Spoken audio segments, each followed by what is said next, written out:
All right. So yeah, everyone, there'll probably be people popping on as we go. So if you do have any questions or anything, look into the chat. You can pop your questions into the chat. But honored to have Scott Crockett on with us.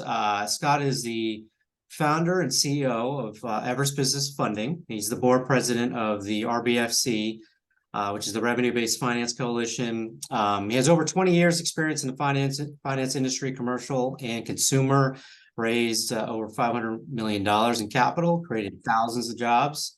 Scott, has managed and built several consumer and commercial finance companies. So Scott, appreciate you being on. Thanks again. Hey, thanks for having me. We're really looking forward to it. Yeah, no, same here. As soon as we got this together, I've been looking forward to this. And for the group, kind of rehash what we're going to go over. Really, we're going to get into the RBFC, what you guys are doing, how it's affecting everyone, why they should, take part in things that are affecting their business and their industry. We're going to talk about Brokers Expo. It's coming up next month on the 10th. But first, let's, jump into kind of things that are on your plate, your top of mind, what's going on in your business that may affect people, that may help people out, even in their business. Yeah, sure. I mean, so, I'll say, just speaking to Everest, we had last year in 2022, not long after the Fed started raising rates, we saw some pretty challenging vintage performance kind of last summer. And it wasn't until we got kind of into the fall, in October, we made some kind of risk cuts to the model. The vintages, cleaned up kind of by year end. And, I want to knock on wood. I mean, I think for a long part of this year, everyone's been kind of waiting for that proverbial other shoe to drop with the macroeconomic economy. And I'd put ourselves, in that bucket. And again, I'm knocking on wood as I say this to you guys, but we haven't seen it. Our funding volumes have held up nicely. And our vintage performance once we got towards the end of 2022, and then now, it's just funny. I just got off a call a couple minutes ago, and I was laughing with somebody. I said, as I dated my notes, I said, I can't believe it's mid-September. I mean, we're going to blink, and it's going to be Thanksgiving, and we're going to be into 2024. But our vintage performance has held up nicely through the year. We haven't, because of that dynamic of, look, I mean, the Fed hasn't raised rates as quickly and as steeply as they have in the last 15 months since the early 80s. And so it just historically, I mean, it's just been kind of something unprecedented. And I think that's why a lot of people have kind of been more cautious as to wondering, what's the, every action has an equal, what's the reaction to that? Sure. And I also think, a lot of folks don't have an appreciation for, starting last September, the Federal Reserve also, switched for the first time into a mode of quantitative tightening, where they're allowing these, Treasury and mortgage-backed securities to roll off the balance sheet to the tune of about $90 billion a month, so almost $1 trillion, a year.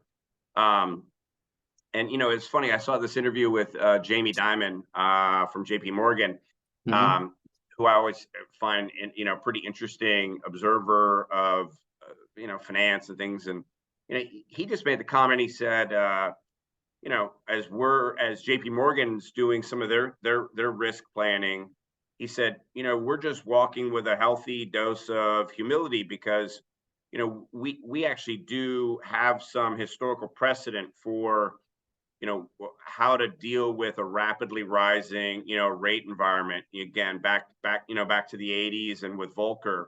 He said, but no one has a playbook for what it means to take $1 trillion a year or $90 billion a month out of the Fed's balance sheet. Nobody's no one's got a playbook for it because it's never happened before. The Fed, balance sheet at eight plus trillion dollars. I mean, it's so he just said, be prepared for something unexpected things to happen, and I think he meant more than just what happened in the spring with Silicon Valley Bank and First Republic and Signature. I think people have been expecting something more.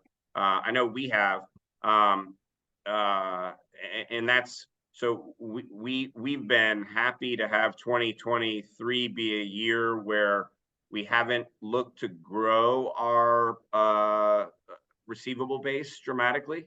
Okay. We've said, hey, if 2023 is a year where we more or less hold our position with solid vintage performance, and it's gotten another just kind of factor, a little less related to macroeconomic, but what kind of related macroeconomic?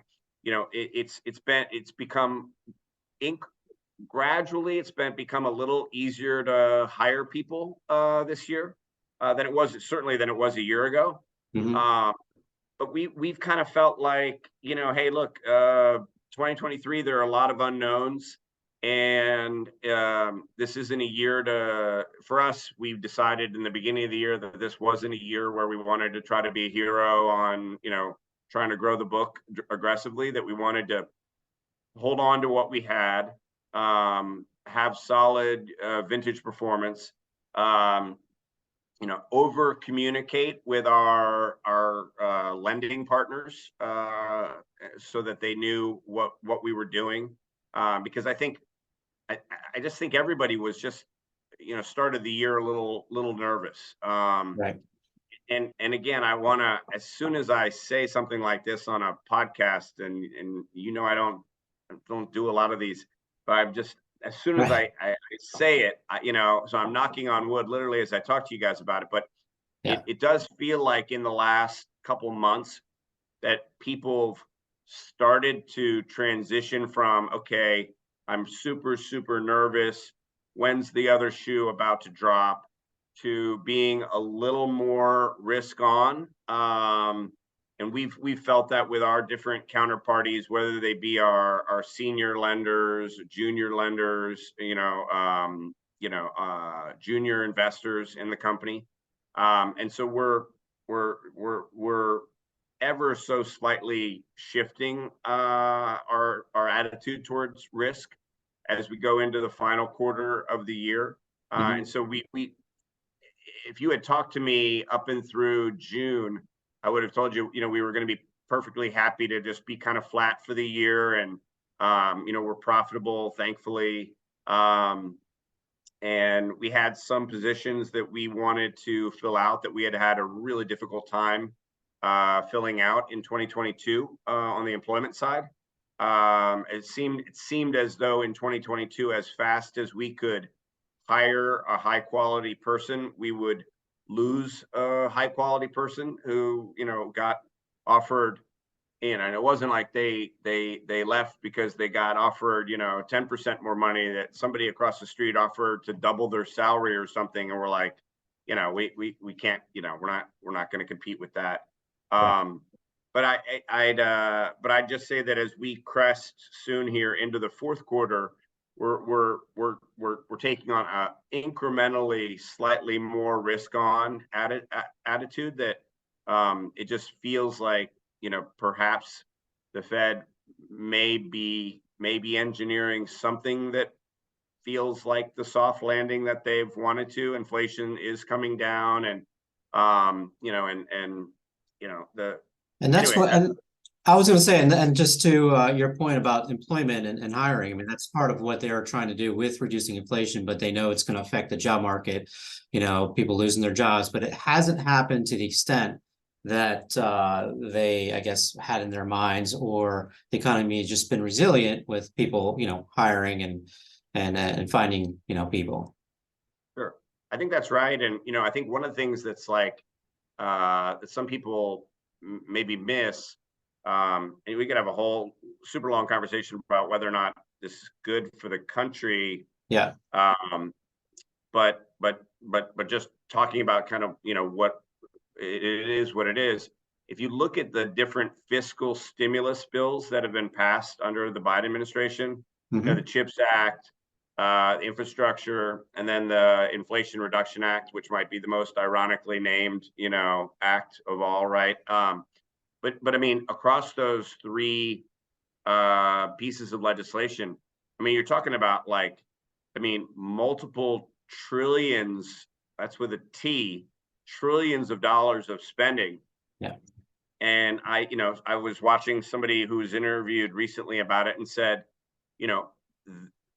that all that money hasn't been spent. Not even five. They're interviewing Larry Fink from BlackRock. Like less than 5% of that money has even been deployed yet. And so that, when people think about, oh, well, rates have gone up so much and we're just about to have some, something fall off the cliff, you're about to see several $trillion course through the economy over the coming, years, which is really never, I mean, putting what happened with COVID aside, these are, it's just another thing that to keep in mind as people think about, what's going to happen with the economy and going into a presidential election year as well. There's always, kind of uncertainties that happen in those years, but we're feeling better. We feel a lot better today than we did a year ago. Put it that way. All right. So let's kind of transition a little bit into how the RBFC is playing a role in the regulations that are affecting, different states, at least in this economy and the new regulations, and talk about, your role with the RBFC, what's going on there and how it's helping people. Yeah, sure. So the RBFC stands for the Revenue Based Finance Coalition, and then we've got about we're up to about 26 member companies that are part of the group, and it's a traditional nonprofit trade association, and whose primary goal is to advocate for sensible legislation and regulation for broadly the small business finance space, but specifically for sales-based financing, what I think people historically have referred to, as merchant cash advance. We like to kind of, I like the idea of getting away from the term merchant cash advance. I think people hear, I think branding matters. People hear the term, people hear the words cash advance, and they instantly think payday lending, or they think of products that don't fairly represent or match up with the products that we're providing. So sales-based financing, revenue-based financing, but the group, like I said, has about 25, maybe 26 member companies in it, and we've worked hard to at a super high level. I mean, there are folks who I think incorrectly think of this product as a commercial finance version of a payday loan or of a high rate installment consumer loan, and I think that does a real disservice to the product, because it allows people who aren't a fan of the product to inaccurately characterize, make a caricature of the product with those comparisons. So we've done some things like, and you can go to our website, the Revenue Based Finance Coalition. We had some customer testimonials made of actual customers who are who've actually used the product to solve for actual challenges that they had in their businesses. I think people naturally are drawn to the idea that, oh, if somebody's, utilizing a sales-based finance product or a revenue-based financing product, they must be in really dire straits. And folks who are on this podcast or at some point watching this podcast, that's just simply not the case.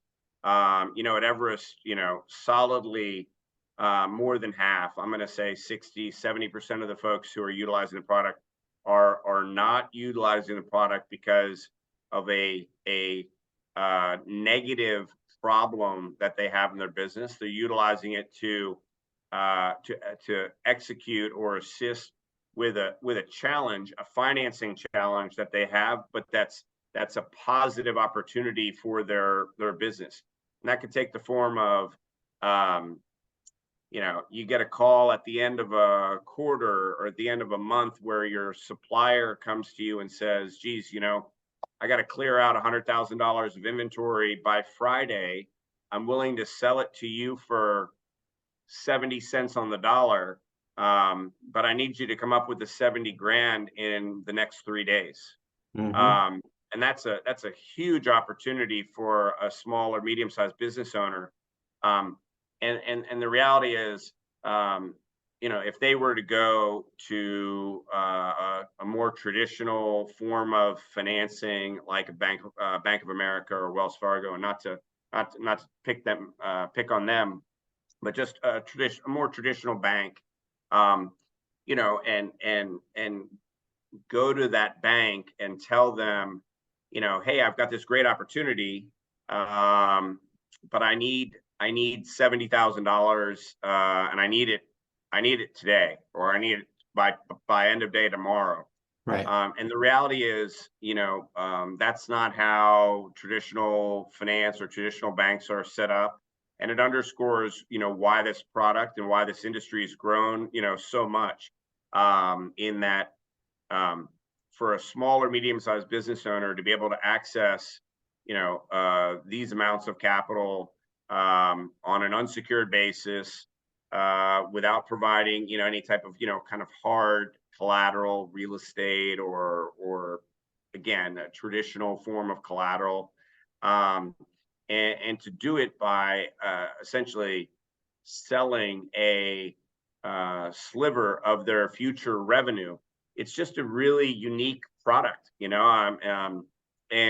most people know the history of it. It started off as, basically factoring credit card receipts, and has now evolved into, really allowing any kind of business to factor their future revenue, at a discount. And so, because it's a new in the world of, kind of finance, it's a relatively new product.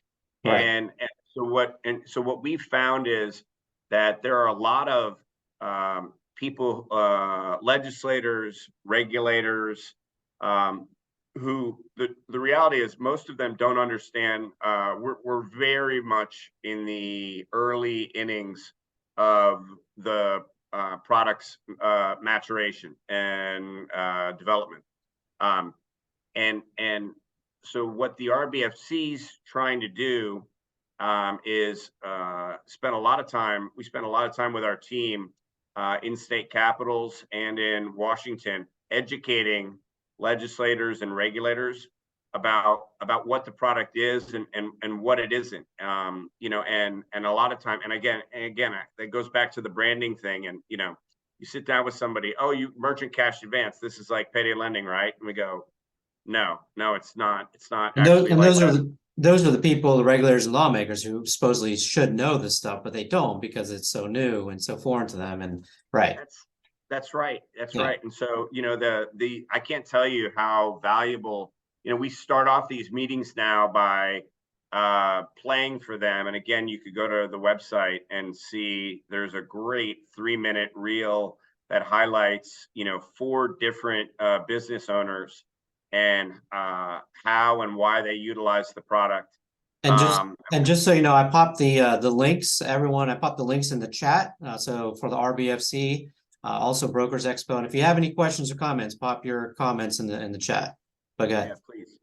But it's we start those meetings off now by playing these customer testimonials, and people are just floored. They're just like, wait, like these are actual customers of yours, of from our member companies. Because it totally runs against the grain of what they thought they knew, or thought they thought the product was. And so that's one example of something that the RBFC is spending a lot of time doing, is educating decision makers who are going to influence the long-term kind of development of this product. I've had some people say to me, well, maybe you guys, maybe we should just, keep our heads down and be quiet, and, the legislators will just leave us alone. They don't, really know. We're not really on the radar. Are you guys doing things that are putting us on unnecessarily on the radar? And I could just tell everybody here that if there's anyone who doesn't think that the kind of powers that be, the legislators, regulators, decision makers, aren't aware of the product, let me just assure you that they absolutely are aware of the product, and there's an active debate going on, both at the federal level, meaning both in the U.S. Senate and Congress, at the federal regulatory level, and by that I mean that would be the FTC. There's some debate right now going on. The CFPB. There's been some discussion whether or not this industry should be regulated by the CFPB. Right. And we've pointed out that it's the Consumer Financial Protection Bureau, and that we don't deal with consumers. These are business owners. This is a branch of commercial finance. Yeah. But there's a lot of debate going on right now at that federal regulatory level. So you've got the federal legislative level, you've got the federal regulatory level, and then there's a lot of debate going on at the individual state level. Some of the debate at the state level has centered around whether or not,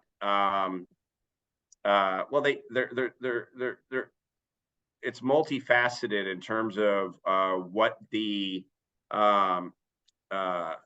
people are focused on. Some people are focused on licensing or registration, just trying to get their arms around, like, how big is this industry? Some of these folks are like, like, how big is this industry? Like, how many people companies are involved in this industry? And as we all know, I mean, and so that's where each state is kind of taking their own path. They're getting that feedback. They're pushing it through. Different bills are becoming, or different states are having different bills because of that information and how they work in each of their states, right?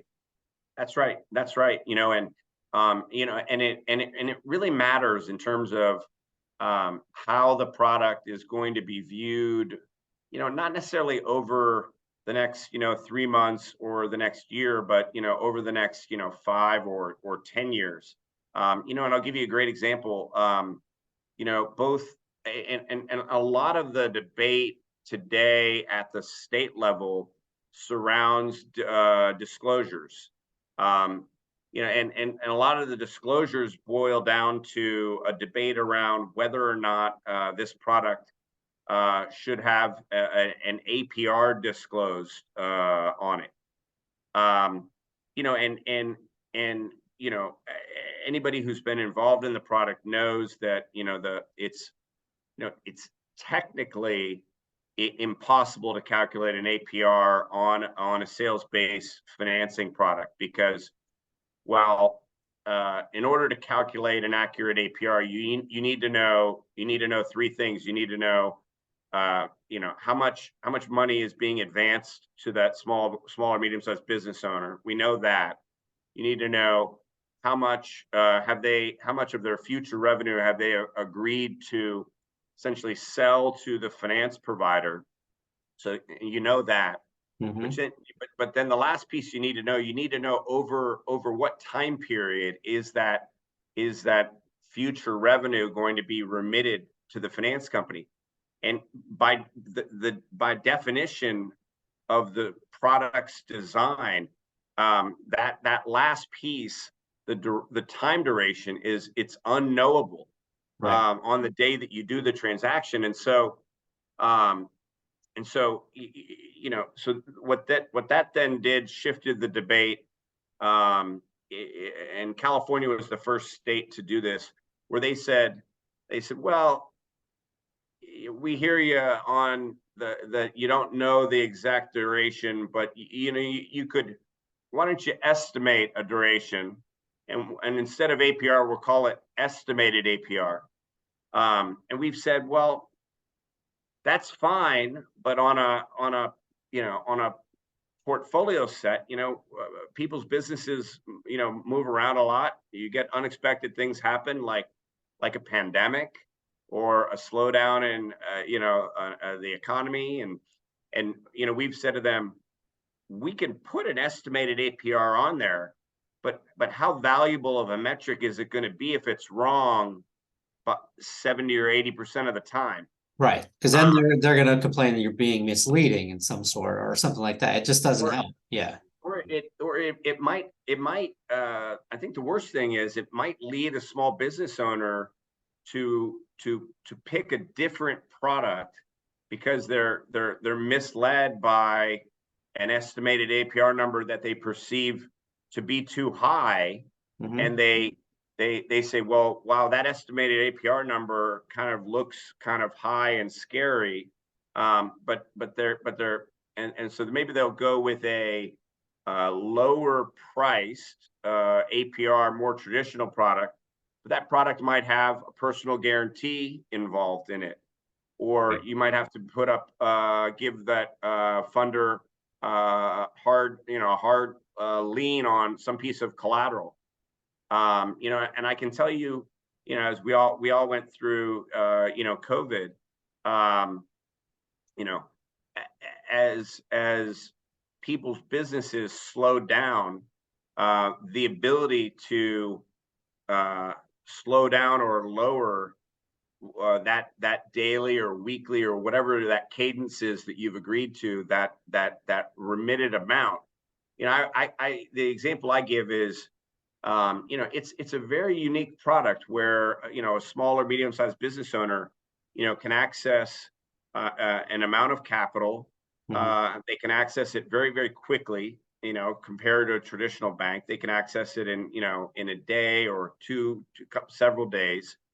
They can do so, you know, without a personal guarantee, without any type of kind of like hard collateral. Again, real estate, you know, putting up a lien, something like that.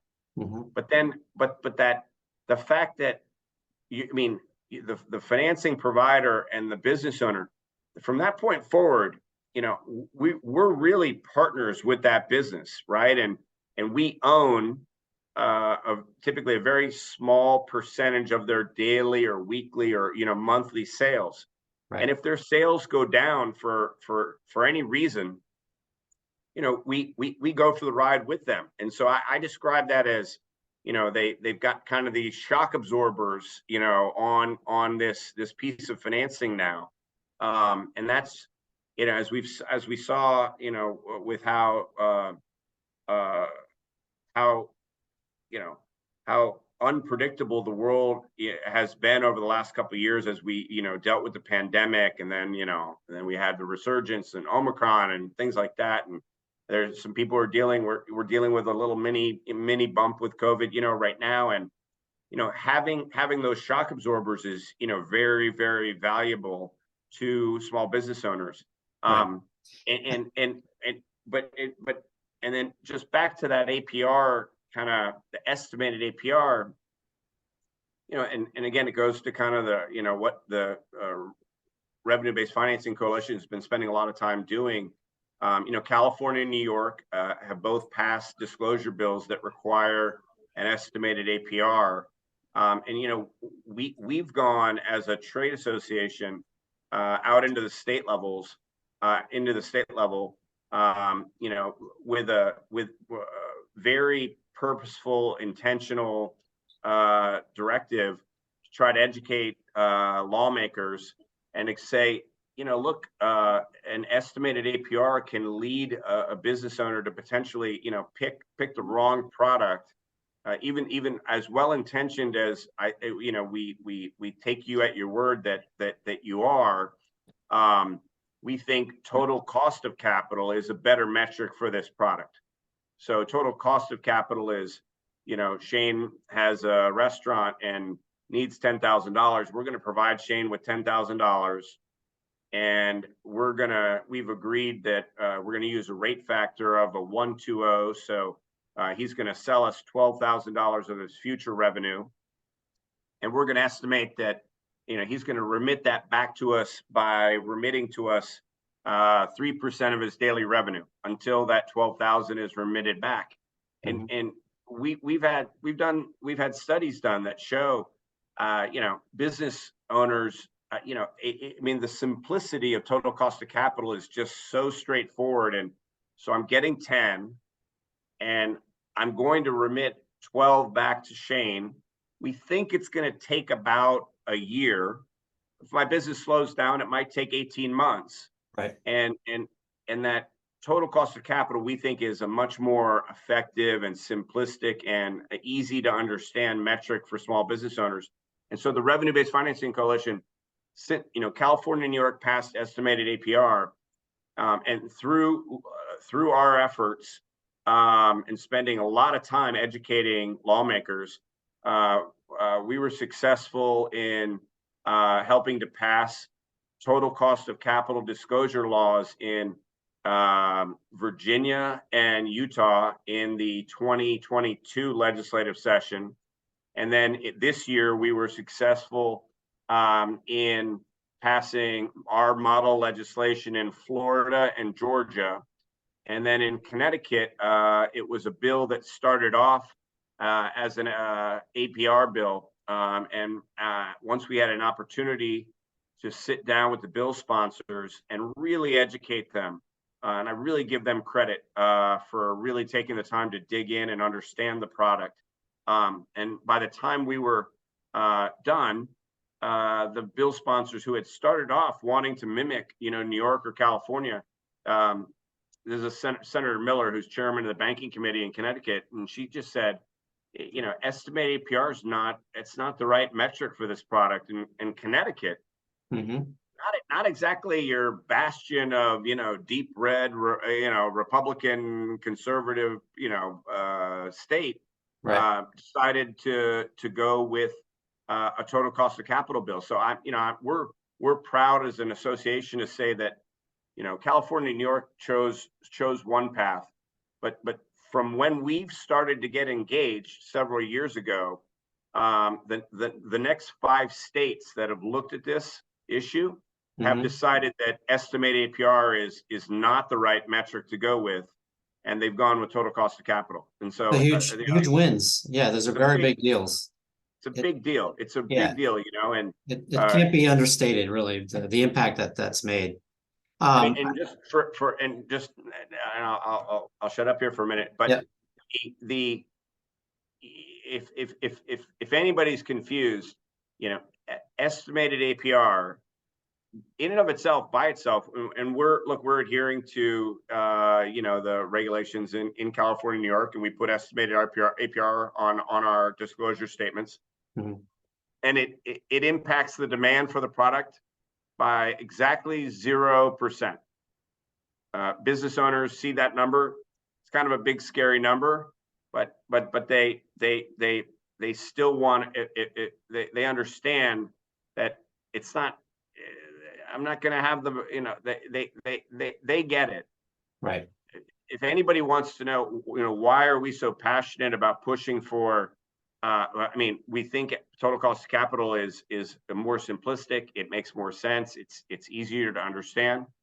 But there are folks who take issue with the product. an estimated APR, make no mistake, that is a Trojan horse for an eventual pivot to rate caps down the road. And someone coming in and saying, hey, you know, these estimated APRs, are they over 36%? Mhm. Well, if they are, then you know, then this product should be banned.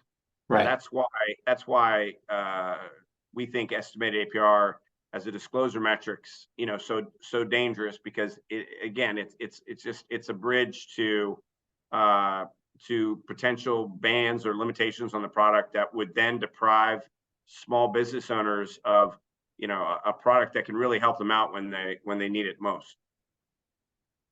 Got it. No, hugely important. And I know there's you know, some other, just really quickly on this, we'll get to Brokers Expo. You know, there's companies that are saying, you know, like Stripe or PayPal, they're kind of setting it up like it's considered legally, I guess, a loan, but the structure is totally the same. They're advancing you based off of payment processing, call it a loan, but there's fees, but they're taking it the same way daily or on percentages, you know, whatever it is. But because there's lower cost of capital there, people aren't in uproar about that, right? I mean, look, there's a company called Lighter Capital. Okay. They just raised, I think, $150 million. Yeah. And you know, they provide revenue-based financing, and they just happen to focus on SaaS-based technology companies. Yeah. Their estimated APRs, or I mean, effective yields, would be a lot lower than, let's say, someone like Everest, who's providing capital to a restaurant. But I would posit to you the argument that, you know, a SaaS-based technology company's future revenue is dramatically more predictable than a restaurant or a tanning salon. And so you know, they're but Well, in Lighter Capital, you go to their website, they pitch doing revenue-based financing as a way, as an alternative to taking venture capital, and that by financing some of their future revenue as a SaaS-based technology company, you can buy yourself more runway as a company until when you have to do your next venture capital round. right. And you know, so I'm sitting there thinking to myself, well, like, how is it? I mean, these guys are getting, you know, there was a company, Clearbank, out of Canada, Canada. Yep. you know, got into some challenges, but they were doing nothing any different than what a traditional merchant cash advance or revenue-based financing product is or was. You know, and at one point, you know, they got a $200 million investment from SoftBank, where they valued the company at $2 billion.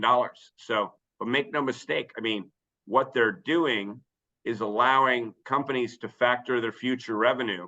And that's exactly what everybody in the revenue-based financing or sales-based financing industry is involved in. Yep. All right, so we got what, about 18 minutes left. So Brokers Expo, let's touch on that. And then if you want to pop open your chat, you can also read some questions and comments from people, and we'll get to those right after. So Brokers Expo in New York City, October 10th. What do you want to say about that? Yeah, sure. You know, so look, as a trade group, we sponsored a conference last year called Funders Forum. It was in South Florida at the Diplomat Hotel. It was a very successful event. It was actually the third conference that we've hosted. The first one, we had to be honest with you guys, when we got this started, the first one, we weren't sure how many people were going to show up. First one, we had Tucker Carlson as the keynote speaker. This was several years back, and I think year one we had 105 people showed up, and we thought that was a grand slam. The second Funders Forum was in 2022, and we more than doubled the growth of the conference to 258, and we were tickled as well. This last year, Shane participated, was nice enough to be one of our panelists. Oh, thank you. and we more than doubled the attendance of the conference. We went from 258 to like 600, over 600 people attended. And it was interesting in the after conference surveys, we had a lot of brokers in the industry who attended and said, this was an awesome event. You guys did a great job. I mean, we had Kevin O'Leary one year, we had Damon John this past year as keynotes, in addition to just a ton of panels. But some of the feedback we got was a lot of the content was more focused on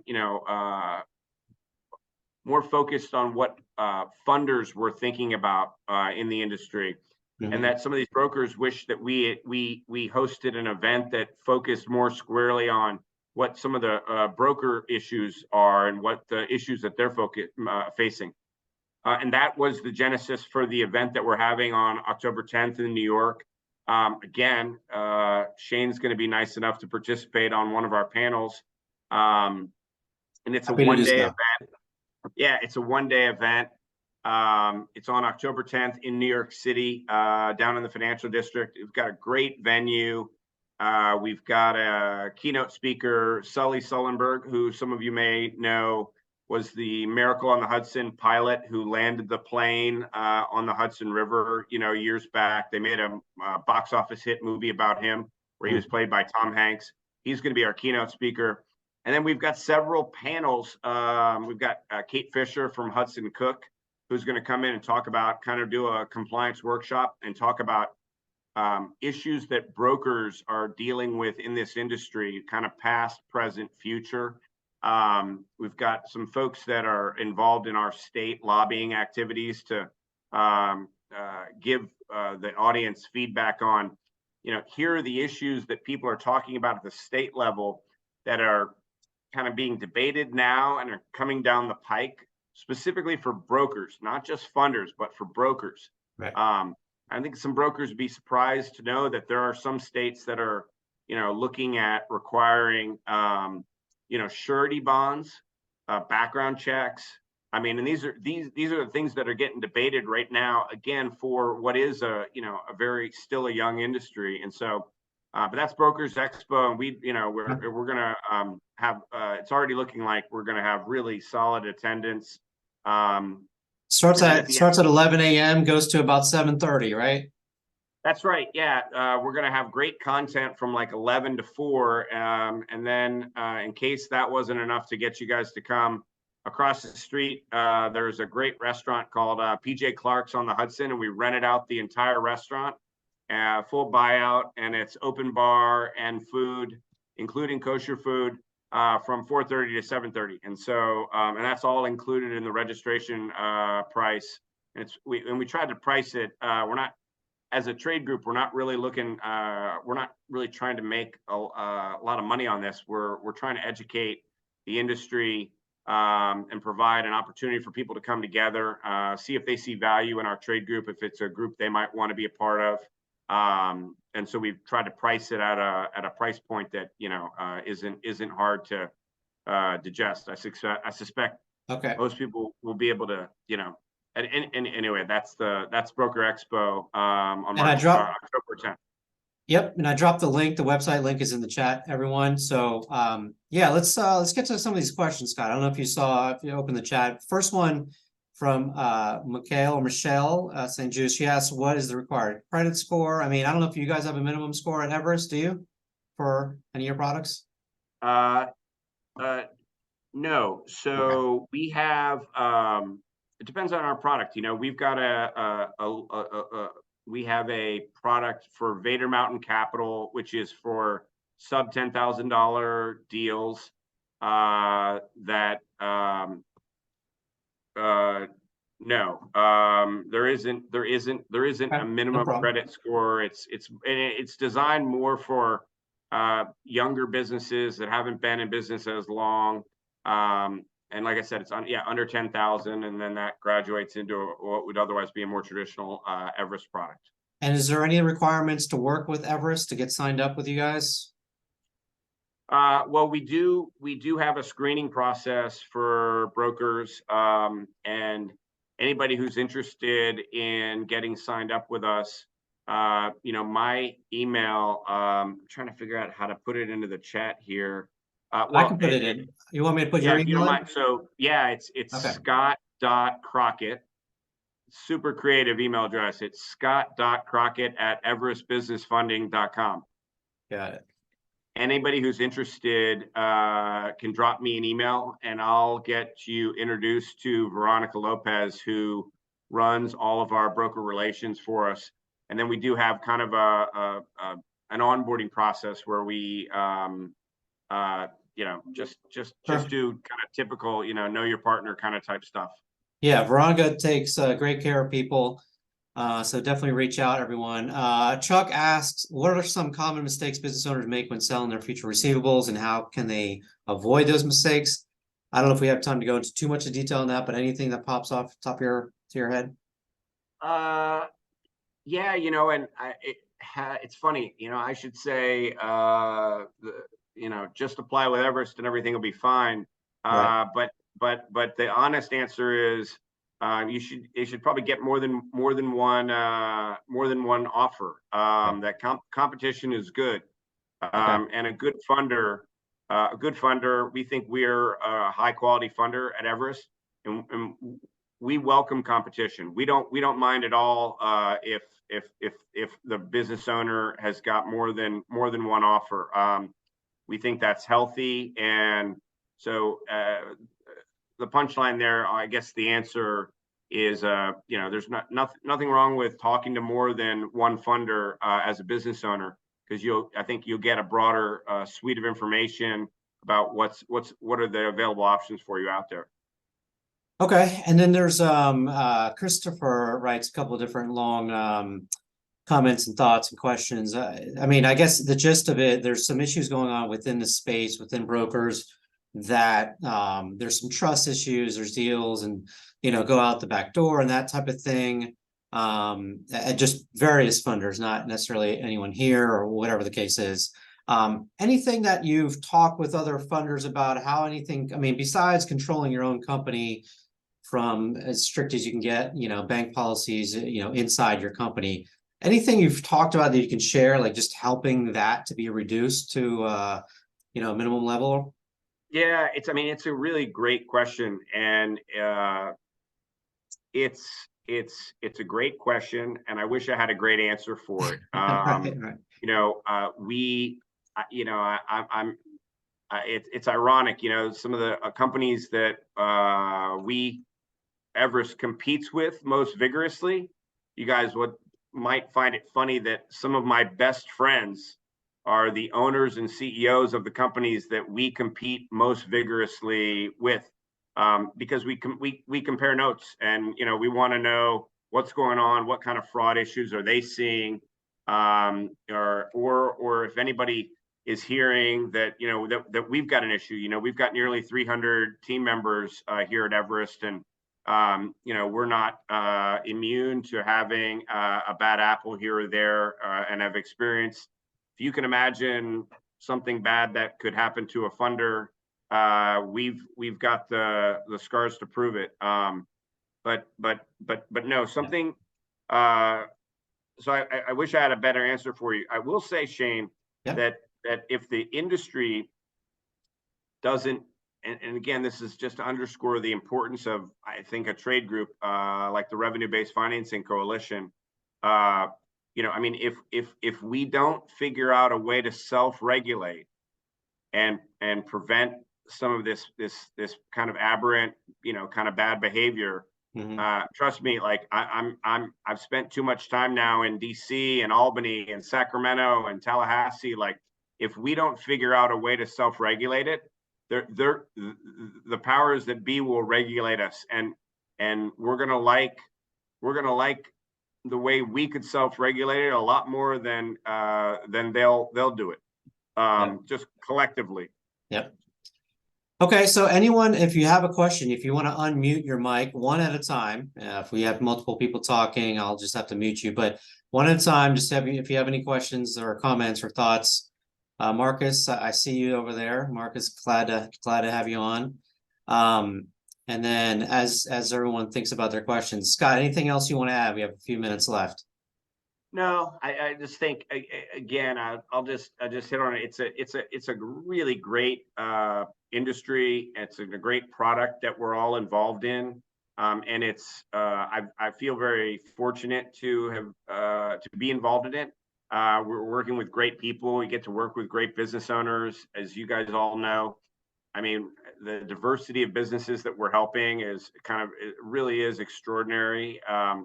And you know, small businesses really are I mean, it sounds kind of like trite to say, but they really are the lifeblood of the, you know, U.S. economy, and we're playing a really important role in helping them. Mhm. And it's a young industry. I think I've got a unique, you know, vantage point, having started and running Everest, and then also being so involved with the trade group. And I can tell you that I think we're still very early innings on the development and maturation of this industry.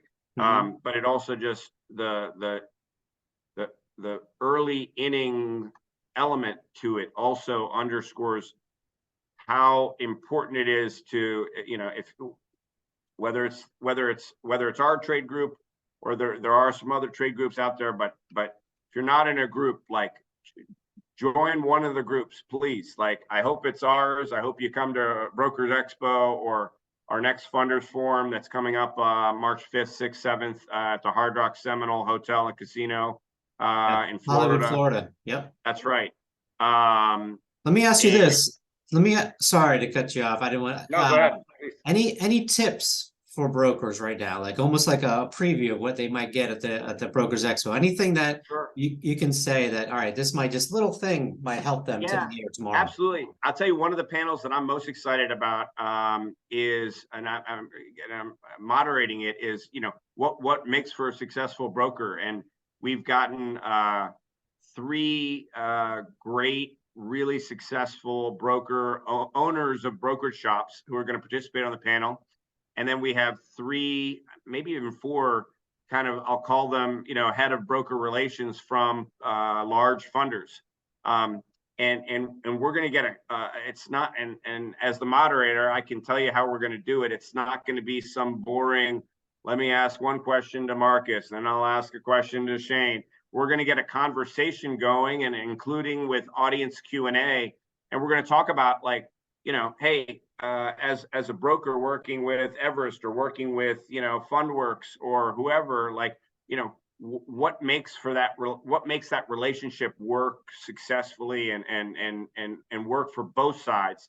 Because if, as everybody knows, I mean, if it doesn't work for both sides, Yeah. then you're not going to have a long-term relationship. You know, people can make, you know, small amounts of money for a short period of time if one party is not treating the other party right. But for it to be a long-term relationship, it's got to work for both sides. And that's what the guts of that panel is going to be about. Mhm. But it's going to be about on the broker side, you know, like how to communicate with your funder, you know, how to not get cut off, how to What would you say? What would you say something along or either one of those? How to communicate better or how not to get cut off? Just one thing, technology wise, maybe is it something yeah, I streamlining mean, technology, or how do you even place the yeah, email I mean, on the or on the technology side, you guys would be absolutely amazed. Like, any high quality funder, if you get hooked up with them from a technology perspective, meaning have a direct API into their you know, advanced their finance management system, that just kind of creates some glue with that relationship. And I can just speak for Everest. I mean, we will pay for and handle with our own IT team, you know, any API integration that any high quality broker wants to do with Everest. And I'd challenge like, any other funder in our industry to be willing to spend the money to do those API integrations, because, you know, once you've done something like that, you're just a lot less likely to, you know, you've got, as a funder, we have more invested in that relationship now. So we're yeah, going to they're gonna be, send you we're, deals and they're going to consistently. send us deals, and it's just the beginning of that partnership that you want. And the best brokerage shops that we've worked with, you know, we've been working with now for, you know, we've been in business.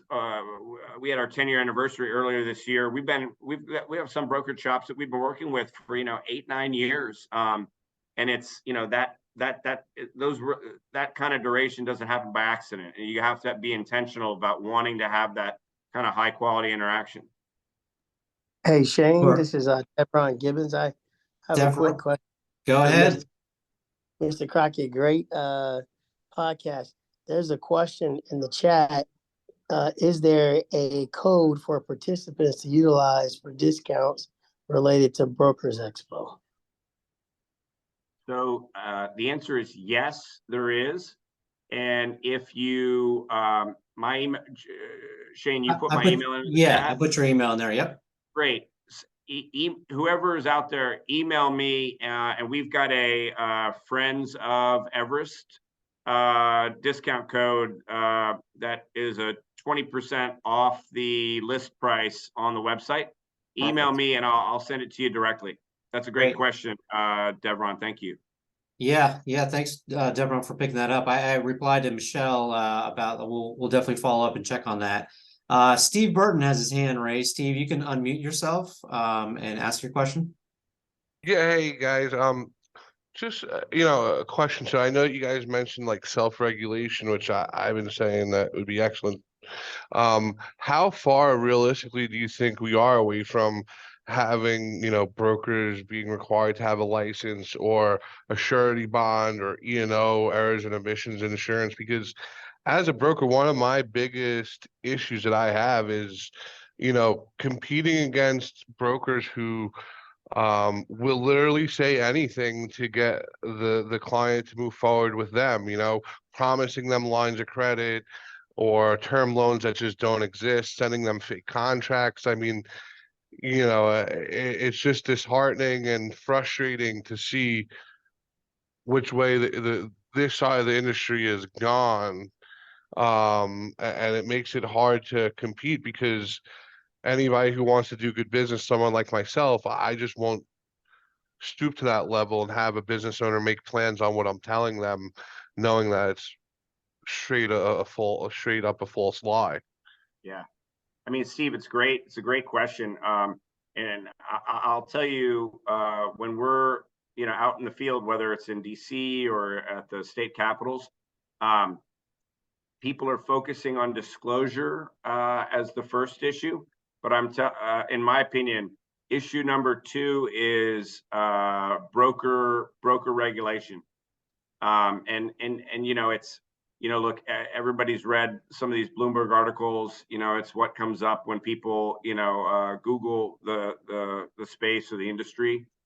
And so the answer to your question is, once they figure out disclosure, I think broker regulation is next. And that's why I'd encourage you to attend Broker Expo with us and the RBFC. I mean, we're as broker friendly as you can get. Everest, we have a direct effort, but 85 to 90% of the originations that we do come from our broker partners.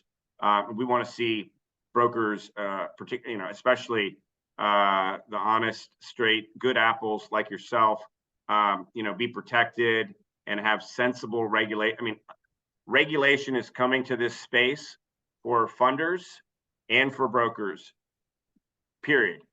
That's going to happen. It's just what form is it going to take? And if you're not involved in a group, you're not going to know what's happening, and you're not going to have influence as to what we can actually impact what happens. Like, this industry is still young enough that we can impact it, but you got to have a seat at the table. Okay. And Scott, we're just past 2, but just one other thing. I overlooked Shalita's comments and question kind of. Shalita, if you are able to unmute, you want to ask your question? Sure. Thank you, Shane. I just want to, thank you guys for having this. This is very informative for me. I'm a 7A lender, and so I often run into people who can't do the 7A. They're looking for something more, quick to meet their needs.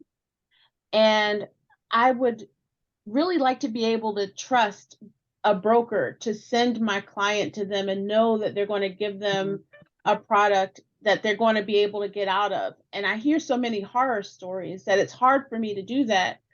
And I just, I really appreciate having this forum, because I'm looking to kind of find brokers that I can connect with, that I can say, okay, well, I can't do it, but here's someone who can, that I know is going to handle them well. And from what I'm hearing at Everest, you guys are leading the charge and wanting to make that, more possible. So I definitely want to connect, and, see how we can make these. And on the other side, my question was, like, when the exit strategy for these deals, like, is it possible to help set people up for success, so they're not in dire straits when they come to me trying to get out of these deals? Yeah, it's a great question, Shalita. Thank you. Yeah, I mean, it's I think it starts kind of, with community and knowing, getting to know other funders that are reputable and want to see a business owner be successful when they're utilizing this product. And so I started Everest from scratch 10 years ago, with that being part of our mission. And we're still committed to that. And I hope that we'll still be doing it 10, 15 years from now. But it would be great if you got a chance to come to Broker Expo in New York on October 10th. It'd be great to meet you in person, because I think it's just like anything else in life. Like, it starts with something like this. But a handshake is worth more than a phone call or a podcast, and you build relationships with people, high quality people who are trying to do things the right way. And I think you'd find, if you come and attend the event, there have been other folks that have tried to put kind of events together for the industry, but we're trying to do them at a level of quality that's never been done previously. So that's a short answer to your kind of otherwise great long question. Thank you, Scott. I appreciate that. Great. Appreciate it, everyone. So we are running over time. So Scott, you probably have things to get to. There's some people that are under your watch, but if anyone else has one last question, Scott Marcus raised his hand. Scott, you have a minute? Is there going to absolutely. is there going to be a recording? Because a lot of people are like in the skin of their game. I would call them pilots, during a trip. A recording of this meeting? Recording of this. Yes, I will have a okay. recording put out. Yep. Yeah, and then I could send that out everywhere. So Yes. it's extremely important. People will get to it at their pace and of time. But Sure. No, I'm gonna put it on Funder Intel, and probably you'll see it on LinkedIn and social media. okay, perfect. Yep. Scott, thank you so much for everything. Well, this is awesome, Shane. I really appreciate the opportunity to sit down and chat with you about this, Shane. And Yeah. we're really looking forward to seeing you in a couple weeks in New York. No, thank you again, Scott, for everything. And we'll see you in New York for sure. Looking forward to it. Hopefully, everyone on this panel or on this webinar can either make it or stay in touch with all of us. So check back on Funder Intel. If anyone joined late, you'll see some of the video from earlier, different formats and such. So thanks again, and we'll see you guys next time. Take care, everyone. See you, Shane. Yep. Bye.